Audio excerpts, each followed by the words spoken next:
Hi friends.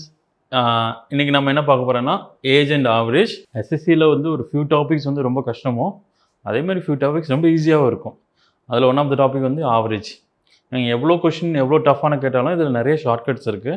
நிறைய ஷார்ட்கட்ஸோடு அந்த கொஷினை அந்த ஏஜ் அண்ட் ஆவரேஜ் கொஷின் நீங்கள் அணுகுங்க. சரியா? எதுக்கு சொல்ல வரேன்னா இது வந்து எல்லாம் டைம் சேவிங் டாபிக். இதெல்லாம் நீங்கள் ஸ்கூல் டேஸில் படித்தது தான். சும்மா ஈக்குவேஷன்லாம் போட்டு ஃபுல் அண்ட் ஃபுல் அந்த பேஜ் நிரப்பி அந்த கொஷின் ஆன்சர் கண்டுபிடிக்க வேண்டாம்.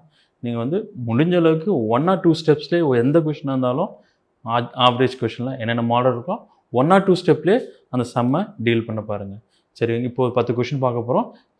Maximum shortcuts with normal method ரெண்டுமே சேர்ந்து பார்க்க போகிறோம். நீங்கள் நார்மல் மெத்தடில் ஸ்ட்ராங்காக இருங்க, அட் த சேம் டைம் ஷார்ட்கட்டை அப்ளை பண்ணுங்கள். சரியா? சரி. If there are 40 boys in a class, one boy weighing 80 kg goes away and at the same time another boy joins the class. The average weight of the class is thus decreased by 100 gram. The weight of the new boy is. Okay, இப்போ இந்த question நான் வந்து நார்மலாக வந்து solve பண்ணுறேன். அதில் என்னென்னா 40 boys இருக்காங்க. அதில் ஒரு பாய் வெளியே போகிறான். வெளியே போனதுக்கப்புறம் இங்கே இருக்கவங்க இன்னொருத்தவங்க உள்ளே வரான். வெளியே போனோட வெயிட் வந்து 80 kg. உள்ளே ஒருத்த வரான். வந்ததுக்கப்புறம் எல்லாத்துக்கும் ஆவரேஜ் வந்து 100 கிராம்ஸ் குறையுதான். 100 கிராம்ஸ் குறையும் போது உள்ளே வந்தவனுடைய வெயிட் என்ன? அதான் கொஷின். இது நார்மலாக அந்த வேர்டுக்கு அணுகி ஒரு ஆவரேஜ் கான்செப்டில் உள்ள போகிறேன். பட் அதுக்கு தகுந்த மாதிரி ஷார்ட்கட்ஸும் போகிறேன். இதெல்லாம் ஒரு டெம்ப்ளேட் கொஷின். இப்படி இருந்தால் இப்படி தான் ரியாக்ட் பண்ணுங்க மாதிரி ஒரு கொஷின் இருக்குது. பட் நம்ம நார்மல் வே ஃபஸ்ட் பார்த்துறோம், அப்புறம் ஷார்ட்கட் பார்ப்போம். நார்மல் வே என்ன அப்படின்னா 40 பேர் இருக்காங்க. 40 பேர் இருக்கும்போது லெட் அந்த 40 மெம்பர்ஸ் இருக்காங்கல்ல அவங்களுடைய ஆவரேஜ் வந்து எக்ஸ்ன்னு வச்சுக்கோங்க. Let average of this 40 members is x. இப்போது இது என்னென்னா சம் ஆஃப் ஆல் தி 40 மெம்பர்ஸோடைய weight divide by 40 is equal to average. ஆவரேஜ்னா என்ன? Sum of all those values divide by number of terms equal to average. இப்போ sigma எக்ஸுங்கிறது என்னன்னா என்ன?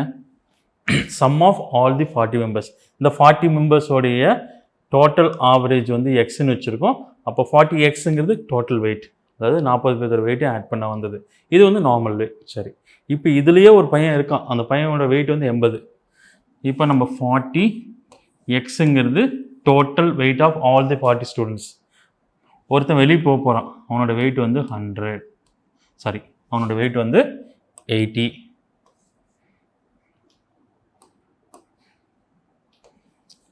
ஒருத்தன் உள்ளே வரப்போகிறான். அவனோட வெயிட் தெரியாது நம்மளுக்கு y. இப்போ நான் ஒருத்தனை கழிச்சிட்டேன், ஒருத்தன் இன்க்ளூட் பண்ணிட்டேன். ஸோ மறுபடியும் எத்தனை பேர் இருக்காங்கன்னா 40 தான் இருக்காங்க. ஏன்னா ஒருத்தர் ரீப்ளேஸ் தான் பண்ணியிருக்காங்க. ஸோ டோட்டல் வெயிட் எவ்வளோ? டோட்டல் மெம்பர்ஸ் எவ்வளோ? சேம் 40. இப்போது ஆவரேஜ் எக்ஸ்ன்னு வச்சுருக்கோம். உள்ளே ஒருத்தன் வந்ததுனால ஆவரேஜ் வந்து 100 கிராம் குறையுதான். ஆல்ரெடி ஆவரேஜ் எக்ஸு, இப்போது 100 கிராம் குறையுது. 100 போடும்போது கண்டிப்பாக 1000 டிவைட் பண்ணணும், ஞாபகம் வச்சுக்கோங்க.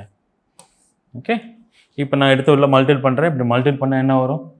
40x மைனஸ் இதை மல்டிபிள் பண்ணால் கேன்சல் ஆகிடும் 4 is equal to 40x minus 80 plus y. The 40x cancel. minus 80 அங்கே போனால் plus 80 ஆகும். 80 minus 4 வந்து அதுதான் வந்து 76. Answer is 76. இது நார்மல் வே ஆஃப் சால்விங். இந்த மாதிரி கொஷின்னா இந்த வேர்டுக்கு ரியாக்ட் பண்ணி வந்த ஆன்சர் இது தெரிஞ்சு வச்சுக்கோங்க. But don't use this. இப்படிலாம் ஈக்குவேஷன் மாதிரிலாம் போட்டிங்கன்னா உங்களுக்கு அந்தளவுக்கு டைம் இருக்காது. சரி, ஷார்ட்கட் என்னென்னு பார்ப்போம். இந்த கொஷினில் என்னென்னா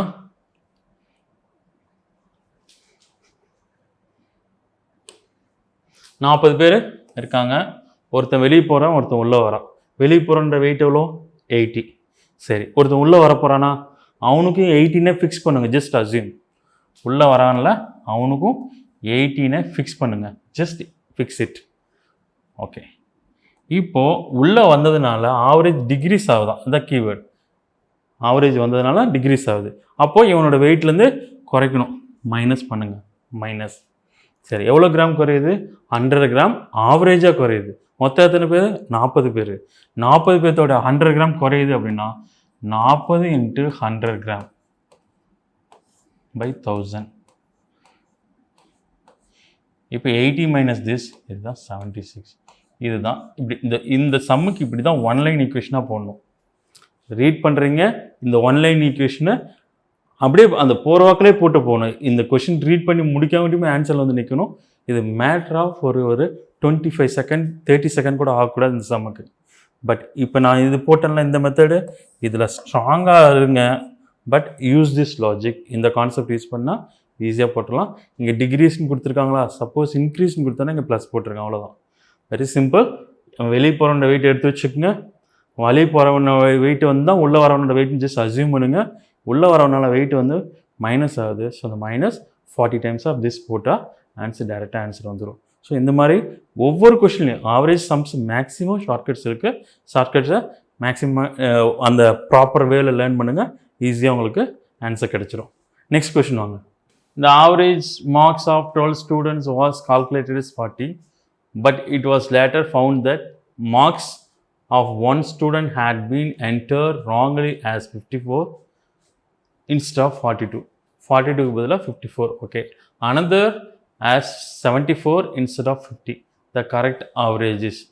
Again, இந்த மாதிரி கொஷனில் நீங்கள் என்ன பண்ணலாம்னா ஷார்ட்கட்ஸ் ஞாபகம் வச்சுக்கோங்க. ஷார்ட்கட்ஸ் தான் அப்ளை பண்ணணும். நார்மல் வேலையும் தெரிஞ்சு வச்சுக்கோங்க. நார்மல் வேலை ஸ்ட்ராங்காகவே இருக்கணும். இன்ட்ராக்ட் 12 பேர் இருக்காங்க, 40, அவங்களோட ஆவரேஜ் வந்து 40. Okay, 12 students. அதில் 2 பேர்த்தோட மார்க் என்ன ஆயிடுச்சுன்னா 54க்கு பதிலாக 42 போட்டாங்க, 74க்கு பதிலாக சாரி 42க்கு பதிலாக 54 போட்டாச்சு, 50க்கு பதிலாக 42 74 போட்டாச்சு. இது டேரெக்டாகவே நான் ஷார்ட்கட்ஸ் போட்டுருவோம். நான் 12 பேர் தானே, 12 பேர் அப்படியே வச்சுக்கோங்க. அவங்களோட ஆவரேஜ் 40 அப்படியே இருக்கட்டும். 40 தான் ஆவரேஜ். ஓகே, இப்போது இதில் வந்த மிஸ்டேக் மட்டும் கரெக்ட் பண்ணாவே போதும். நீங்கள் ஃபுல்லாலாம் போடணும் அவசியம் இல்லை. 54 42 wrongly entered as 54 instead of 42. 42க்கு பதிலாக 54ன்னு போட்டாச்சு. அப்போது எக்ஸ்ட்ரா போட்டாச்சு. எக்ஸ்ட்ரா எவ்வளோ? 12. ஓகேவா? அதை நான் இப்போ என்ன பண்ணுறேன், சப்ராக்ட் பண்ணேன்.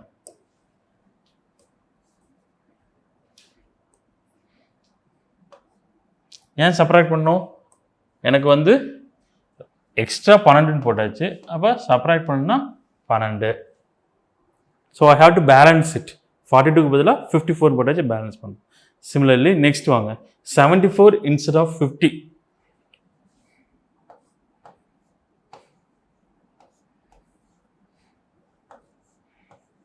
இங்கேயும் எக்ஸ்ட்ரா தான் போட்டாச்சு.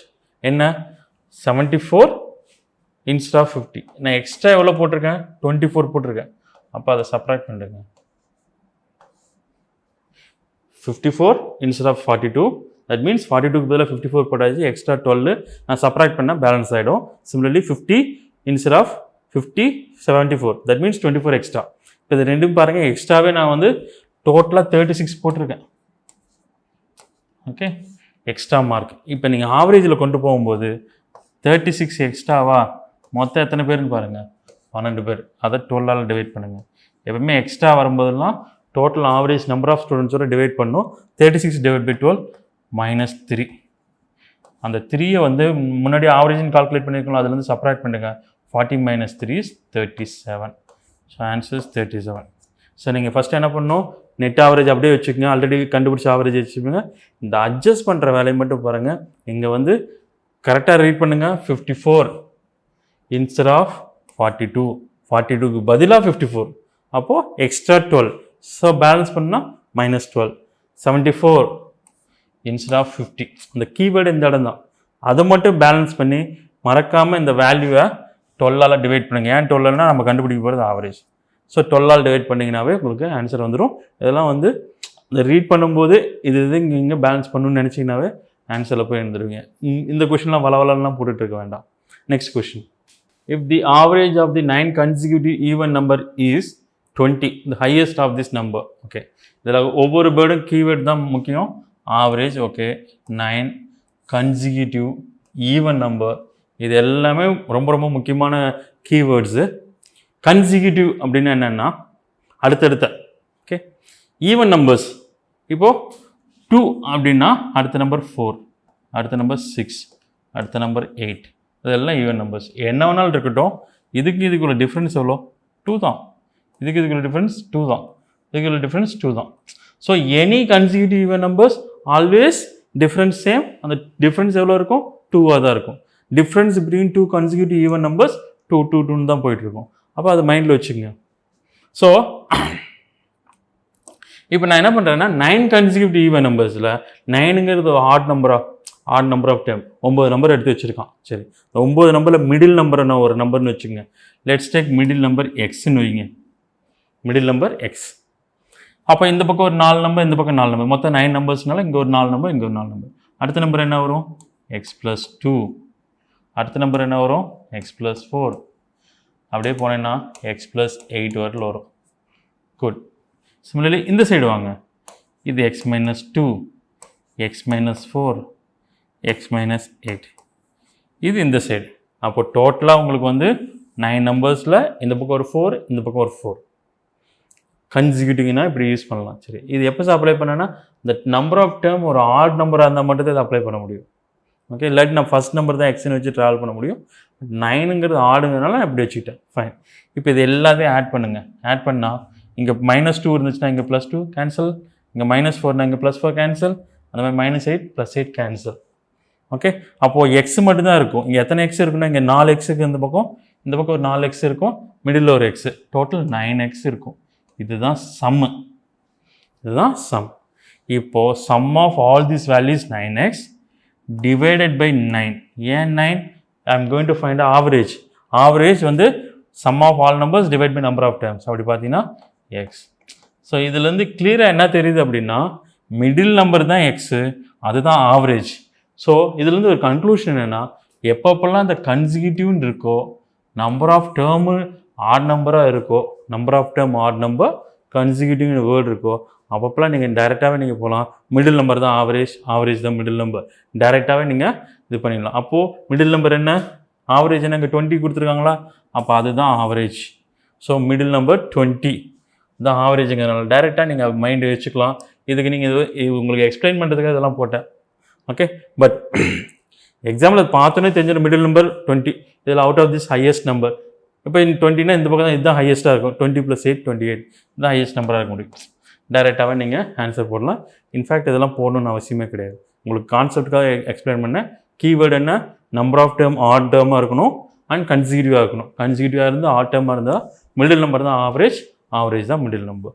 சரியா? Next question. The average of monthly income of family of 4 earning members was 735. One of the earning members died and therefore the average income came down to rupees 650. The income of the deceased was. First question புரிஞ்சுக்கங்க. Average of monthly income of a family of 4. 4 பேர் இருக்காங்க. அவங்க average வந்து 735 rupees. அதில் ஒருத்தர் இறந்துடுறாங்க. இறந்ததுக்கப்புறம் average came down to 650. அவர் இறந்தவனுடைய ஏர்னிங் அமௌண்ட் எவ்வளோன்னு கேட்குறாங்க. ரொம்ப சிம்பிளாக யோசிக்கலாம் நீங்கள். இது வந்து 4 பேர் இருக்கும்போது 735, 3 பேர் 4 பேர். ஓகே, அதில் வந்து ஒருத்தர் இறந்துடுறாரு. இறந்ததுக்கப்புறம் 3 பேர் இருக்காங்க. 3 பேரோட ஆவரேஜ் வந்து 650. ரொம்ப சிம்பிளாக யோசிங்க. 735ங்கிறது என்ன? 4 பேர்த்தோடைய ஆவரேஜ். டோட்டல் அமௌண்ட் எவ்வளோ இருக்கும்? × 4, அவ்வளோதான். ஓகே, 650ங்கிறது என்ன? உயிரோடு இருக்கவங்களுடைய டோட்டல் ஆவரேஜ். அவங்களோட டோட்டல் அமௌண்ட் எவ்வளோ?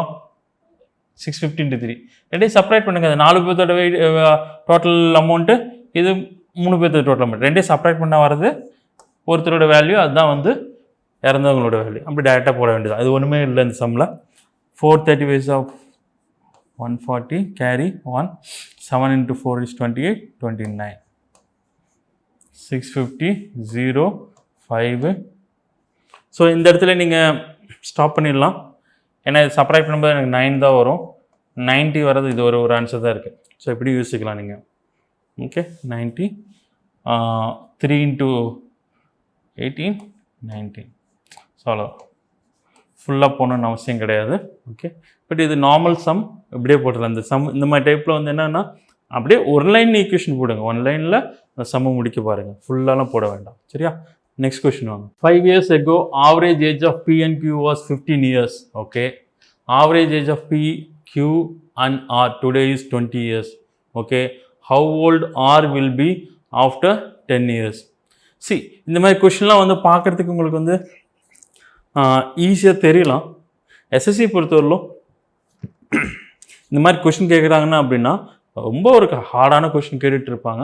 அங்கங்கே இந்த மாதிரி ஒரு ஃபியூல் மாதிரி உங்களை வந்து கஷ்டப்படுத்தாமல் ஈஸியாக ஒரு ஆன்சர் வர மாதிரி கொஷின் அங்கங்கே இருக்கும். ஸோ அந்த மாதிரி கொஷின் தான் இது. ஓகேவா? அப்போ அந்த மாதிரி கொஷினில் என்ன பண்ணணும், இப்படி போகிறவாக்க இல்லை, சும்மா ஜஸ்ட் லைக் தென் தட்டிட்டு போகணும். ஃபுல்லாலாம் எண்ட் வரலும் போய் அதையும் போட்டு கன்ஃபியூஸ் பண்ணிட்டு இருக்கா. ஜஸ்ட் லைக் தட் ஈஸியாக கண்டுபிடிக்கிற மாதிரி அதுக்குன்னு ஒரு சில மெத்தட்லாம் வச்சுக்கோங்க. சரியா? இப்போ என்ன சொல்கிறாங்க, 5 வருஷத்துக்கு முன்னாடி பிஎன்கியூ ஆவரேஜ் வந்து 15 இயர்ஸ், ரைட்டு. இப்போ நான் என்ன பண்ணுறேன்னா இதை வந்து ஒரு ஈக்குவேஷன் மாதிரி ஃப்ரேம் பண்ணி அதுக்கப்புறம் ஆன்சர் கண்டுபிடிக்காமல் இது ஒரு ரீசனிங் லாஜிக்கல் சம் மாதிரியே யோசிக்கிறேன். 5 வருஷத்துக்கு முன்னாடி ஆவரேஜ் வந்து 15 இயர்ஸா? சரி, 2 பேர்த்துக்கு ஒரே ஏஜ்னே வச்சுக்கோங்க. அவன் அதை பற்றி ஒன்றுமே சொல்ல, நானே அஸ்யூம் பண்ணுறேன். ஓகே, 15 இயர்ஸ் எப்போ? 5 வருஷத்துக்கு முன்னாடி. P இது Q. இப்போ 5 வருஷத்துக்கு முன்னாடினா 15. இப்போ எவ்வளோ இருக்கும்? 2 பேர்த்துக்கு 20. ஓகே, இப்போ PQR வந்து 20ஆம்.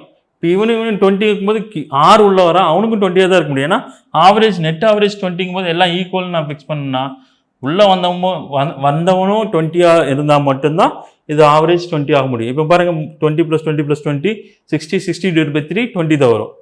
ஸோ இந்த லாஜிக்கில் பார்த்து 20 20 வந்திருக்கு. இப்போவும் 20 தான் இருக்கான் அவங்களுக்கு. அப்படி டேரெக்டாக போட்டலாம். அப்போ ஆரோட வேல்யூ வந்து 20 தான். Direct some.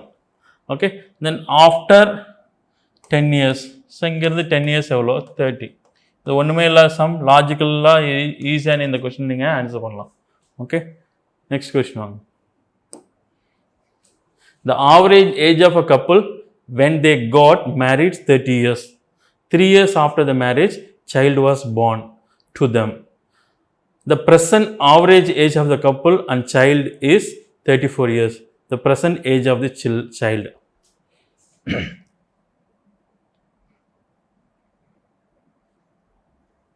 Average age of a couple when they got married 30 years. 3 years after they got married, child was born. Okay, இப்போது இந்த கொஷினில் வந்து யார் பேஸ் பண்ணியிருக்குன்னா அந்த சைல்டு பேஸ் பண்ணி தான் இருக்காங்க. இப்போ சைல்டு பேஸ் பண்ணி இருக்கும்போது சைல்டோட வேல்யூ தான் நம்ம கண்டுபிடிக்க போகிறோம். இந்த பேரண்ட்ஸ் ஹஸ்பண்ட் அண்ட் ஒய்ஃப் இருக்காங்களா அவங்கள பற்றி நீங்கள் ஒரே பண்ணிக்க வேண்டாம். அவங்க வந்து எவ்வளோ ஏஜ் வேணும் இருக்கட்டும், எல்லாத்தையும் ஈக்குவலாக ட்ரீட் பண்ணுங்கள். 2 பேர்த்தையும் எப்படி 30 தானே அவங்க கல்யாணம் ஆகும்போது 30 இருக்கட்டும். 2 பேரும் சேம் ஏஜ்னு வைங்க. ஹஸ்பண்ட் அண்ட் ஒய்ஃப் 30, ஹஸ்பண்டுக்கு 30, ஒய்ஃபுக்கு 30. Just assume it. ஏன்னா நம்ம ட்ராவல் பண்ணும்போது ஹஸ்பண்ட் அண்ட் ஒய்ஃப் கிடையாது, சைல்டுக்கு தான் ஆன்சர் கண்டுபிடிக்க போகிறோம். சரியா? Let's take husband and wife is 30. Okay, இப்போது when they got child அவங்களுக்கு 3 வருஷம் கழிச்சு குழந்தை பிறகு தான். இப்போ they got child 33 இயர்ஸ் ஆகிருக்கும் 3 வருஷம் கழிச்சு. Okay,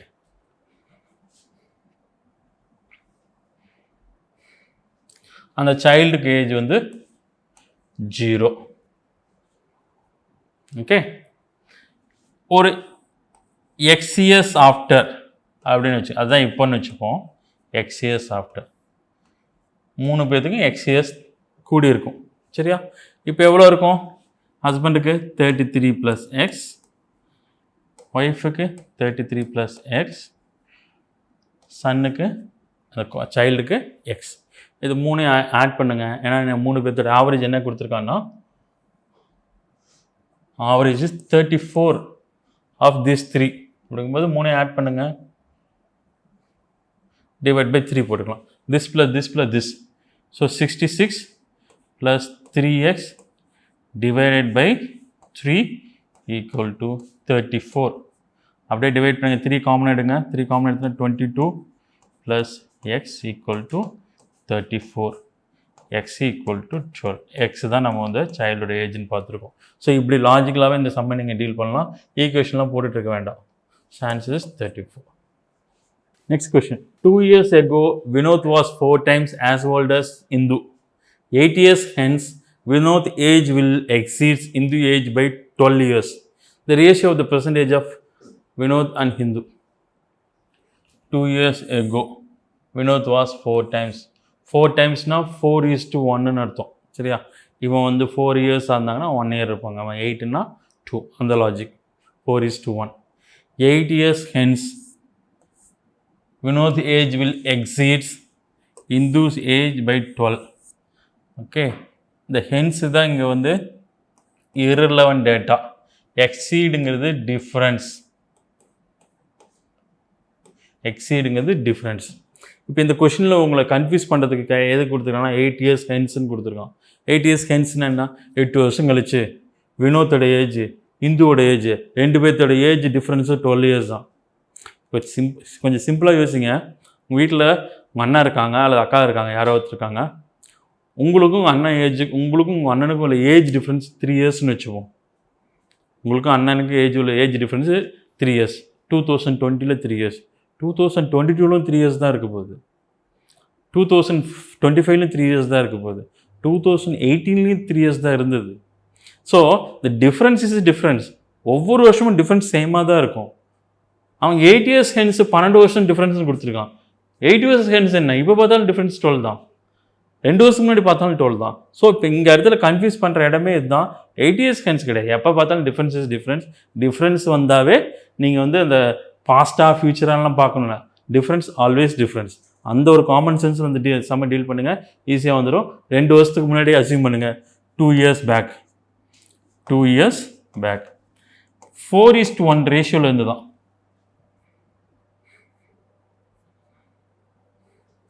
4:1 ratio. 4:1 ரேஷியோ என்ன? Vinod 4 times as old as Hindu. Hindu வந்து 1 வயசுனா வினோத் வந்து 4 years. இந்த 1:4 ரேஷியோவில். சார் நான் என்ன பண்ணுறேன், 4xன்னு வச்சுக்கிறேன் வினோத் ஏஜ், இந்துவோட ஏஜ் எக்ஸ்ன்னு வச்சுக்கிறேன். So 4x x. இவங்களுடைய டிஃப்ரென்ஸ் 2 வருஷத்துக்கு முன்னாடி என்ன, இப்போ பார்த்தா என்ன, எல்லாம் ஒன்று தான். முன்னாடியே சொன்னேன் 4x - x வந்து டிஃப்ரென்ஸ். அது எவ்வளோ? 12. So 3x = 12, x = 4. அப்போ இந்துவோட ஏஜ் எவ்வளோ? 4. வினோத்தோட ஏஜ் எவ்வளோ? 16. அவ்வளோதான். இது வந்து எப்போது? 2 வருஷத்துக்கு முன்னாடி. அட் ப்ரெசண்ட்டில் 2 பேர்த்துக்கு ஏஜ் எவ்வளோ அப்படின்னா 18, 6. They are asking the ratio 3:1. அவ்வளோதான் ஆன்சர். ஸோ இந்த கொஷினில் நீங்கள் தெரிஞ்சுக்க வேண்டியது டிஃப்ரென்ஸ் தான் பார்க்கணும். டிஃப்ரென்ஸ் அவன் 8 வருஷத்துக்கு அப்புறம் கொடுத்துருக்கான். எப்போ கொடுத்தா என்ன? Difference always difference. முன்னாடியாக இருந்தானா பின்னாடியாக இருந்தானே அந்த லாஜிக்கல் தூக்கி இங்கே போடணும். இந்த 8 years ஹென்ஸுங்கிறது irrelevant data. Okay, answers 3:1. Next question வாங்க. Scored an average of 55 runs in the first 6 tests. Okay, if the first test is not counted and 7th test is counted, his average goes up to 54. Okay, if the score the first test is 50 runs, find his score in the 7th test. Okay, இப்போ இதுக்கு நான் என்ன பண்ண போகிறேன்னா, இந்த கொஷினை வந்து ஒரு ஈக்குவேஷன் ஃபார்மேட்டில் போடுறேன். அதுக்கப்புறம் நீங்கள் வந்து அதிலேருந்து ஷார்ட்கட் எடுத்துக்கங்க. ஈக்குவேஷன் என்ன? ஃபஸ்ட் டெஸ்ட்டு A1 வச்சுக்கோங்க. A1, A2, A6 வரையிலும் உன்னோட ஆவரேஜ் வந்து 55. அப்போ டோட்டல் எவ்வளோ இருக்கும்? 55 × 6. ஓகே, இப்போ first test is not counted அப்படின்னு சொல்லியிருக்கோம். First test is not counted, 7th test is counted. அப்படின்னா என்னன்னா, ஃபஸ்ட் டெஸ்ட் விட்டுட்டு அடுத்த ஒரு 6 test, A2, A3, A5, A6. இப்போ ஒரு A7 வருது. அதை கவுண்ட் பண்ணால் 57 × 6. ஏன்னா இங்கேயே 6 மேட்சஸ் தான் இருக்குது. இப்போ நான் என்ன பண்ணுறேன், இந்த 2 ஈக்குவேஷன் அப்படியே சப்ராக்ட் பண்ணுறேன். Just subtract it. ரிவர்ஸில் சப்ராக்ட் பண்ணுங்கள். ஏன்னா இதுதான் பெருசு அதோட. ஸோ இப்படி ரிவர்ஸில் சப்ராக்ட் பண்ணுங்கள். இப்போ A7 - A1. இந்த மாதிரி இதெல்லாம் don't multiply this. 57 × 6, 55 × 6 don't multiply. 6 காமனாக எடுத்துருங்க. 6 காமனாக எடுத்திங்கன்னா 57 - 55 மட்டும் இருக்கும். That is 2. 2 × 6 12. ஓகே, இப்போது A7, A1ஓட வேல்யூ கொடுத்துருக்காங்க 50 ரன்ஸ்ன்னு. 50 அப்படியே எடுத்துக்கங்க. ஸோ A1 வந்து 62. A7 வந்து 62. So answer 62. இது நான் ஈக்குவேஷன் மாதிரி ஃப்ரேம் பண்ணேன், ஓகேவா? பட் நீங்கள் எக்ஸாமில் என்ன பண்ணலான்னா டைரெக்டாகவே போட்டுடலாம். இந்த டெஸ்ட்டு இன்க்ளூட் ஆகாமல் 7th டெஸ்ட் இன்க்ளூட் ஆகாமல் 55, 7th டெஸ்ட் மட்டும் அதை ஃபஸ்ட்டு இன்க்ளூட் ஆகாமல் வந்து 57. இது ரெண்டுக்குள்ள டிஃப்ரென்ஸ் மட்டும் பாருங்கள். இதுக்குள்ள டிஃப்ரென்ஸ் 2. எத்தனை மேட்சஸ்ஸு? இதுலேயும் 6 மேட்சஸ் தான், இதுலேயும் 6 மேட்சஸ் தான். 2 × 6 எவ்வளோ? 12. ஓகே, இப்போ 7th மேட்செல்லாம் இங்கே கூடி இருக்குது, 54ன்னு கூடி இருக்குது, 55லேருந்து 57 கூடி இருக்குது. ஸோ 12 ரன்ஸ் எக்ஸ்ட்ரா வச்சுருக்கான், மைண்டில் வச்சுக்கோங்க. இதோட இன்னும் 50னா 50 + 12 62. இது வந்து மனக்கணக்கு மாதிரியே போட்டுடலாம், இந்த ஸ்டெப்லாம் தேவையில்லை. பட் உங்களுக்கு புரியறதுக்காக இந்த கான்செப்ட் போட்டோம், சரியா? ஸோ எப்பயுமே இந்த ஷார்ட்கட்ஸ் அப்ளை பண்ணுங்கள், ஓகே? எல்லா டெம்ப்ளேட் கொஷினுக்கும் ஷார்ட்கட்ஸ் ரெடியாக இருங்க. எப்படி கேட்டாலும் உங்களால் போடுறதுக்கு ரெடியாக இருக்கணும். அப்படிலாம் பண்ணினா தான் ஆவரேஜ் கொஷின் உங்களுக்கு கண்ட்ரோல் வரும். நம்ம மேக்ஸிமம் டைம் வந்து ஜாமெட்ரி மென்சுரேஷனில் அப்ளை பண்ணிக்கலாம். ஓகே, நெக்ஸ்ட் கொஷின் வாங்க. Average of n number is 41. If 2/3 of the number is increased by 9, the remaining are decreased by 6, the new average is. Okay, நான் ஒரு shortcut மாதிரி சொல்கிறேன், அப்புறமேட்டு இந்த நார்மல் வேவும் சொல்கிறேன்.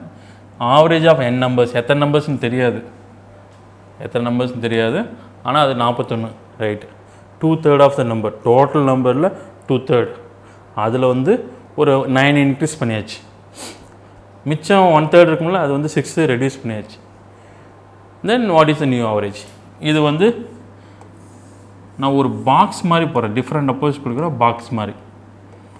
2/3ன்னு கொடுத்ததுனால நான் வந்து ஒரு 3 பார்ட்டாக பிரிச்சுக்கிறேன். என்னங்கிறத 3 பார்ட், 15 நம்பர், மல்டிபிள் ஆஃப் 3 ஒரு 18 நம்பர்ஸ், 30 நம்பர்ஸ், அந்த மாதிரி ஒரு 3 பார்ட்டாக பிரித்தாச்சு. இதில் 2/3 பார்ட்டுக்கு எவ்வளோ இன்க்ரீஸ் ஆகுதா? இன்க்ரீஸ் 9. அப்போது இதுக்கு ஒரு 9 இன்க்ரீஸ், இதுக்கு ஒரு 9 இன்க்ரீஸ். ஓகே, ரிமைனிங் பார்ட் வந்து 6, அது reduce, remaining part reduce. Just add it. 9 + 9 + -6 எவ்வளோ? 12. 18 - 6 12. இதில் மொத்தம் எத்தனை பார்ட் இருக்குது? 3 பார்ட். அந்த 3யை டிவைட் பண்ணுங்கள். ஏன் டிவைட் பண்ணால் நம்ம கண்டுபிடிக்க போகிறது ஆவரேஜ். டைரெக்டாக டிவைட் பண்ணுங்கள். 4. இந்த 4 பாசிட்டிவில் இருக்குது. சப்போஸ் இது இது டிக்ரீஸ் ஆகிருந்து, இது இன்க்ரீஸ் ஆகிருந்துன்னா இந்த இடத்துல உல்ட்டாவாக வந்திருக்கும், 6 - 18 வந்திருக்கும், ஆன்சர் நெகட்டிவில் வந்திருக்கும். பட் இது பாசிட்டிவில் வரதுனால இந்த பாசிட்டிவ் வேல்யூ மட்டும் எடுத்துகிட்டு போய் இந்த 41 ஆட் பண்ணுங்க. Answer is 45. இவ்வளோதான். ஸோ இங்கே விஷயம் என்ன, இந்த 2/3ங்கிறதுக்கு இந்த மாதிரி பாக்ஸை போட்டு இந்த சம்மர் டீல் பண்ண பாருங்கள். இதெல்லாம் டிஃப்ரெண்ட் அப்ரோச். நம்ம பண்ணுறது எல்லாமே out of the box thinking தான். வேறு விதமான ஷார்ட்கட்ஸாக நம்ம பார்த்துட்ருக்கோம், சரியா? ஸோ இது எல்லாம் தான் தேவை எக்ஸாமுக்கு, எஸ்பெஷலி எஸ்எஸ்சி எக்ஸாமுக்கு. இந்த மாதிரி சின்ன சின்ன விஷயம் தான் நீங்கள் கான்சன்ட்ரேட் பண்ண வேண்டியிருக்கும். நார்மலாக ஈக்குவேஷன் ஃப்ரேம் பண்ணி போகிறது ஸ்கூல் லெவல்லேயே உங்களுக்கு கற்றுருப்பீங்க. அதை நீங்கள் ப்ரெஷ்அப் பண்ணாவே போதும். இன்ஃபேக்ட் ஏதாவது புக்கை பார்த்தீங்கன்னா கூட உங்களுக்கு ஸ்டெப் பை ஸ்டெப்பாக போட்டிருப்பாங்க. ஸ்டெப் பை ஸ்டெப்பாக போடலாம், ரைட்டு. பட் எக்ஸாமில் உங்களுக்கு டைமு சேவ் ஆகாது. ஸோ அதனால் இந்த மாதிரி கொஷனில் இப்படின்னு போட்டிங்கன்னா ஒரு 25 to 30 செகண்டில் உங்களால் இந்த சம்ம டீல் பண்ணிட முடியும், சரியா? நெக்ஸ்ட் கொஷின் வாங்க. Last question. The average wage of a worker during a fortnight comprising 15 consecutive working days was 90 per day. Okay, 15 நாளைக்கு அவனோட ஆவரேஜ் வந்து சேல்ரி வந்து 90 per day, 90 ரூபா ஒரு நாளைக்கு. During the first 7 days 87, and last 7 days 92. 8th day என்ன? Okay, 8ங்கிறது middle number இந்த 15 days பொறுத்தவரையிலும். இது நீங்கள் ஒரே லைன் ஈக்குவேஷனாக போட்டிருங்க. 15 days தானே, 15 தானே, 15 days ஆவரேஜ் எவ்வளோ? 90. இப்போ 15 × 90, 15 நாளோடைய டோட்டல் சேல்ரி கிடச்சிருது. அதில் 7 days டோட்டல் சேல்ரி 87. இதை சப்ராக்ட் பண்ணுறீங்க. மைனஸ் 15 days, இது 7 days சப்ராக்ட் பண்ணுறீங்க. இன்னொரு 7 days, லாஸ்ட் 7 days சப்ராக்ட் பண்ணிங்கன்னா இது வரும். லாஸ்ட் 7 டேஸ் செப்பரேட் பண்ணால் இது வரும். இப்போ இவ்வளோ தான். 15 டேஸ்லேருந்து இங்கே ஒரு 7 இங்கே ஒரு 7 2 7 ஆட் பண்ணிங்கன்னா 14 டேஸோட டோட்டல் சேலரி கிடச்சிரும். இந்த 14 டேஸோட டோட்டல் சேலரி, இது 15 டேஸோட டோட்டல் சேலரி, 2 டேஸ் சப்ராக்ட் பண்ணால் 1 டேவோட சேலரி கிடைக்கும். அந்த 1 டே சேலரி என்னென்னா நம்ம கேட்குற கொஸ்டினோடைய ரெக்கார்ட் நம்பர். இந்த மாதிரி சம் வந்தாவே எல்லாமே ஒரு டெம்ப்ளேட் கொஸ்டின் தான். இது இப்படி வந்தால் இப்படி தான், அவ்வளோதான். நீங்கள் டைரெக்டாகவே நீங்கள் செம்ம டீல் பண்ணிட்டு போயிட்டே இருக்கலாம். ஃபுல்லாலாம் போகணுன்னு அவசியம் கிடையாது. சரி, இதுக்கப்புறம் மல்டிபிள் பண்ணி டிவைட் பண்ணின்னு பார்க்கணுன்னு அவசியம் கிடையாது. இதுக்கு டைரெக்டாகவே ஆன்சரில் கடைசி டிஜிட் மட்டும் டிஃப்ரெண்ட்டாக இருக்கா பாருங்கள். ஆன்சரு டிஃப்ரெண்ட்டாக இருக்குது. ஸோ அதனால் நம்ம லாஸ்ட் டிஜிட் மட்டும் கான்சன்ட்ரேட் பண்ணால் போதும், ஃபுல்லாலாம் பண்ண வேண்டாம். 5 × 0 0 மைனஸ் 7 7s are 9, 49ல் 9 மட்டும் போட்டுக்கிறேன். மைனஸ் 7 × 2 14, 14ல் லாஸ்ட் டிஜிட் 4, அவ்வளோதான்.